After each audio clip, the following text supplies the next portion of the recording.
دوستو صاحب رحمت پہ فدا جان کرو، آج سے ختم نبوت پہ فدا۔ اللہ تبارک و تعالی نے کلام مقدس کے اندر ارشاد فرمایا، وقال ربکم ادعونی استجب لکم ان الذین یستکبرون عن عبادتی سیدخلون جہنم داخرین۔ تمہارے پروردگار نے کہا ہے کہ مجھے پکارو، میں تمہاری دعائیں قبول کروں گا۔ بے شک جو لوگ تکبر کی بنا پر میری عبادت سے منہ موڑتے ہیں وہ ذلیل ہو کر جہنم میں داخل ہوتے ہیں۔ حضرت محمد مصطفیٰ صلی اللہ علیہ وسلم نے ارشاد فرمایا کہ دعا مومن کا ہتھیار ہے، دعا مومن کا ہتھیار ہے۔ جیسے ہتھیار کے ذریعے حفاظت ہوتی ہے، ایسے ہی اللہ تعالیٰ نے ایمان والے کی حفاظت کا ذریعہ دعا کو بنایا ہے۔ اس لیے ہمیں خوب اللہ تعالیٰ سے دعا مانگنی چاہیے۔ دعائیں مانگنے والے سے اللہ تعالیٰ خوش ہوتے ہیں۔ دعاؤں کے ذریعے اللہ تعالیٰ ہمارے کام بناتے ہیں۔ جب کبھی کوئی پریشانی ہو، کوئی چیز چاہیے ہو تو ہم اپنے امی ابو بہن بھائی سے مانگنے کے بجائے اللہ تبارک و تعالیٰ سے دعا مانگیں، اللہ سے مانگیں۔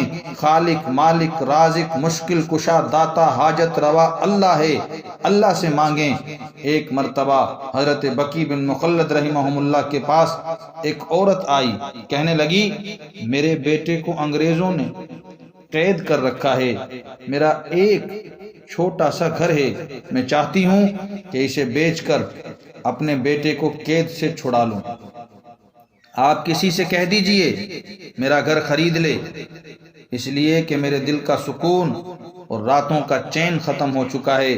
حضرت بقی بن مخلد اللہ تعالی رحمہ اللہ نے اس کی بات سن کر کہا تم جاؤ اماں، آپ جاؤ، میں تمہارے معاملے پر غور کروں گا۔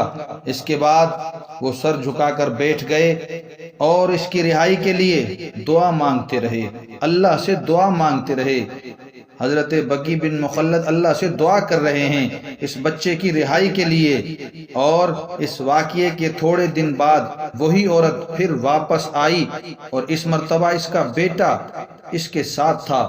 وہ کہنے لگی میرے بیٹے سے سنیے، اس کے ساتھ ایک عجیب واقعہ پیش آیا۔ جب یہ قید میں تھا تو ایک واقعہ اس کے ساتھ پیش آیا۔ حضرت بقی رحمہ اللہ نے وہ واقعہ اس لڑکے سے پوچھا۔ وہ لڑکا کہنے لگا مجھے بادشاہ نے ان قیدیوں کے ساتھ شامل کر دیا تھا جن کے پاؤں ہمیشہ زنجیر سے بندھے رہتے تھے اور وہ بادشاہ کی خدمت کرتے تھے۔ ایک دن میں اپنے ذمہ جو کام میرے لگائے ہوئے تھے وہ کام کر رہا تھا، پاؤں میں زنجیر بندھی ہوئی تھی کہ اچانک چلتے چلتے زنجیر پاؤں سے نکل گئی۔ مجھ پر جو سپاہی مقرر تھا جو میری نگرانی کر رہا تھا وہ مجھ پر غصہ ہونے لگا کہ پاؤں سے زنجیر کیوں نکالی ہے۔ میں نے کہا اللہ کی قسم جس کے قبضے میں میری جان ہے، مجھے پتہ بھی نہیں کہ یہ زنجیر میرے پاؤں سے کیسے نکل گئی، لہذا اس نے لوہار کو بلوایا اور دوبارہ میرے پاؤں میں زنجیر پہنا دی گئی۔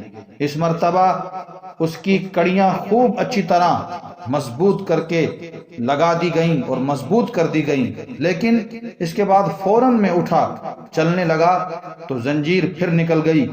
انہوں نے پھر اسے باندھا لیکن میں پھر چلا تو پھر وہ زنجیر کھل گئی۔ وہ لوگ بڑے حیران ہوئے اور اپنے راہبوں سے اس کی وجہ پوچھی تو انہوں نے کہا اس سے پوچھو، اس سے معلوم کرو کہ اس کی ماں زندہ ہے، اس کی ماں زندہ ہے۔ میں نے عرض کیا کہ ہاں۔ انہوں نے کہا کہ ایسا معلوم ہوتا ہے کہ اس نے دعا کی ہوگی، اس کی والدہ نے اپنے بیٹے کے لیے دعا کی ہے اور اس کی دعا قبول ہو گئی ہے۔ پھر راہبوں نے ان لوگوں کو مشورہ دیا کہ بھائی اب یوں کرو کہ اسے چھوڑ دیا جائے، اس لیے انہوں نے مجھے چھوڑ دیا اور میں یہاں واپس آ گیا۔ حضرت بقی بن مخلد رحمہ اللہ نے زنجیر کھلنے کا وقت پوچھا تو ٹھیک وہ وقت تھا جب انہوں نے اس کی رہائی کے لیے دعا مانگی تھی اللہ سے کہ اللہ اس بیٹے کو اپنی ماں سے ملا دے۔ ہم سب یہ پکی نیت کریں، پکا عزم کریں کہ ہر ضرورت کے وقت روزانہ اللہ سے دعا کیا کریں گے۔ جس چیز کی ضرورت پیش آئے گی اللہ سے مانگا کریں گے، اللہ سے اس کی ضروریات کو